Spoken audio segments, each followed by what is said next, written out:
Hello guys, പുതിയൊരു വീഡിയോയിലേക്ക് എല്ലാവർക്കും സ്വാഗതം. ഗൈസ്, അപ്പോൾ ഈ വീഡിയോ എന്ന് പറയുന്നത് ഒരിക്കലും നിങ്ങൾക്ക് ഇൻട്രസ്റ്റിംഗ് ആയിട്ടൊരു ടോപ്പിക് ആയിരിക്കുമോ എന്ന് ചോദിച്ചാൽ എനിക്ക് അറിയത്തില്ല. പക്ഷേ വളരെ ഇൻഫോർമേറ്റീവ് ആയിട്ടൊരു വീഡിയോ ആണ് ഞാൻ ചെയ്യാൻ ഉദ്ദേശിക്കുന്നത്. കാരണം എന്ന് വെച്ച് കഴിഞ്ഞാൽ ഒരുപാട് പേര്, അതായത് ആദ്യമേ എന്നെ പരിചയപ്പെടുത്തി തരാം. എൻ്റെ പേര് ശ്രീരാജ് എന്നാണ്. ഞാനൊരു ക്യാൻസർ പേഷ്യൻ്റാണ്.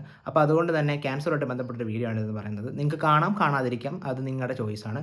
അപ്പോൾ മെയിനായിട്ട് എനിക്ക് പറയാനുള്ള കാര്യം എന്ന് വെച്ച് കഴിഞ്ഞാൽ, എനിക്ക് ക്യാൻസർ വന്നിട്ട് ഞാൻ എൻ്റെ ഒരു രീതി കുറേ ആളുകൾ കണ്ടിട്ട് എനിക്ക് മെസ്സേജ് അയക്കുന്നുണ്ട്. എൻ്റെ രീതി എന്ന് ഉദ്ദേശിക്കുന്നത്, ഞാനതിനെ ഒരു നിസ്സാരമായ ഒരു അസുഖമായിട്ട് കണ്ട് എൻ്റേതായ രീതിയിൽ ഇങ്ങനെ മുന്നോട്ട് പോയിക്കൊണ്ടിരിക്കുകയാണ്. അപ്പോൾ അതുകൊണ്ട് തന്നെ കുറേ പേര് എനിക്ക് പേഴ്സണൽ മെസ്സേജ് അയച്ചിട്ട് ചോദിക്കുന്നുണ്ട്, ബ്രോ ഈ ഒരു സമയത്ത് എങ്ങനെയാണ് കാര്യങ്ങൾ, എങ്ങനെയാണ് അതൊക്കെ തിരക്കുന്നത് നല്ല കാര്യം, സന്തോഷം. അപ്പോൾ അവരെല്ലാം മാക്സിമം പോസിറ്റീവ് ആക്കാറുണ്ട്. പക്ഷേ എനിക്ക് ഏറ്റവും കൂടുതൽ വിഷമം വന്നൊരു കാര്യം എന്ന് വെച്ച് കഴിഞ്ഞാൽ, എൻ്റെ അടുത്ത് വന്ന ഒരുപാട് പേര് പറയുന്നൊരു കാര്യം എന്ന് വെച്ച് കഴിഞ്ഞാൽ, അതായത് അസുഖം വ്യാപിച്ച് അല്ലെങ്കിൽ അസുഖമാണെന്ന് അറിയുന്ന തൊട്ടടുത്ത ദിവസങ്ങളിലുള്ള കാര്യങ്ങളാണ് പറയുന്നത്. അതായത് ഒരു ആൾക്ക് ക്യാൻസർ ആണെന്ന് അറിഞ്ഞപ്പോൾ ഒരാളെന്നല്ല, 90% ആളുകളും ഇതാണെന്ന് അറിഞ്ഞാൽ ഉടൻ തന്നെ അവർ മെൻ്റലി ഭയങ്കരമായിട്ട് ഡിപ്രസ്ഡായി പോവുകയാണ്. മാത്രമല്ല അവർ ആത്മഹത്യയ്ക്ക് ശ്രമിക്കുകയാണ്. അതാണ് എനിക്ക് ഏറ്റവും കൂടുതൽ വിഷമം ഉണ്ടാക്കിയ ഒരു കാര്യം. എനിക്ക് ഈ അസുഖം വന്നത് 24-ാമത്തെ വയസ്സിലാണ് എനിക്ക് ഈ അസുഖം വന്നതെന്ന് പറയുന്നത്. അപ്പോൾ അതുകൊണ്ട് തന്നെ ഞാൻ സത്യം പറഞ്ഞാൽ നമ്മുടെ ചെറുപ്പക്കാരുടെ ജീവിതത്തിൽ ഏറ്റവും നല്ല സുവർണ്ണ കാലഘട്ടമാണ് 24-25 വയസ്സെന്നൊക്കെ പറയുന്നത്. അപ്പോൾ ആ ഒരു സമയത്ത് എനിക്ക് അസുഖം വന്നതുകൊണ്ട് ഞാൻ പുഷ്പം പോലെ അസുഖത്തെ എടുത്തത്.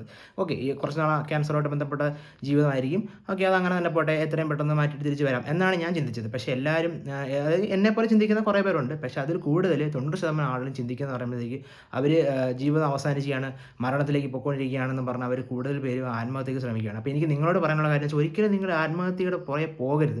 കാര്യം വെച്ചാൽ ഇങ്ങനെയുള്ള ഇപ്പോഴത്തെ കാലത്ത് നമ്മുടെ ഈ ഒരു 2024 ഈ ഒരു കാലഘട്ടം എന്ന് പറയുന്നത്, ക്യാൻസർ എന്ന് പറയുന്നത് വളരെ നിസ്സാരമായ ഒരു അസുഖമായി മാറിക്കൊണ്ടിരിക്കുകയാണ്. കാരണം ഒരുപാട് ചികിത്സാ സംവിധാനങ്ങൾ നമ്മുടെ മുമ്പിലേക്ക് എത്തിയിരിക്കുകയാണ്.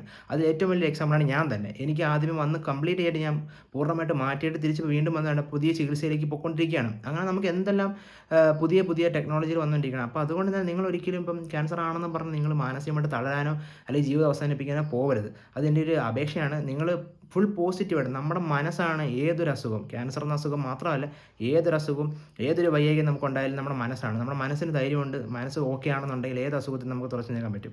അപ്പോൾ ഇത് എനിക്ക് പറയണമെന്ന് തോന്നി. അപ്പോൾ കുറേ പേര് എൻ്റെ അടുത്ത് പറഞ്ഞു മോട്ടിവേഷനായിട്ട് കുറേ വീഡിയോ പോലെ ചെയ്യാൻ പോകുന്നത്. എനിക്ക് മോട്ടിവേഷനായിട്ട് വീഡിയോ ചെയ്യണമെന്നൊന്നും താല്പര്യമില്ല. പക്ഷേ ഈ കാര്യം നിങ്ങളുടെ എന്തായാലും പറയണമെന്ന് എനിക്ക് ആഗ്രഹമുണ്ടായത്. അപ്പോൾ അതുകൊണ്ടാണ് ഞാൻ പറഞ്ഞത്.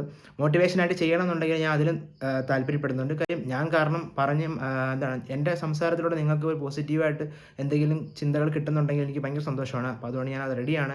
ഓക്കെ, അപ്പോൾ ഇത് പറയണമെന്ന് തോന്നി. അപ്പോൾ എല്ലാവർക്കും വീഡിയോ ഇഷ്ടപ്പെട്ടാൽ നിങ്ങൾ ഷെയർ ചെയ്യുക ഉറപ്പായിട്ടും. ഇല്ലെന്നുണ്ടെങ്കിൽ നിങ്ങൾ അടുത്ത വീഡിയോയിലേക്ക് പോവുക. അപ്പോൾ ഇഷ്ടപ്പെട്ട് കഴിഞ്ഞാൽ നിങ്ങളുടെ ഒരു ഫ്രണ്ട്, അതായത് നിങ്ങൾക്ക് ഇങ്ങനെ മനസ്സിലാക്കാൻ സാധിച്ചൊരു ഫ്രണ്ട് നിങ്ങൾക്കുണ്ടെങ്കിൽ അവർക്ക് അയച്ചു കൊടുക്കാം.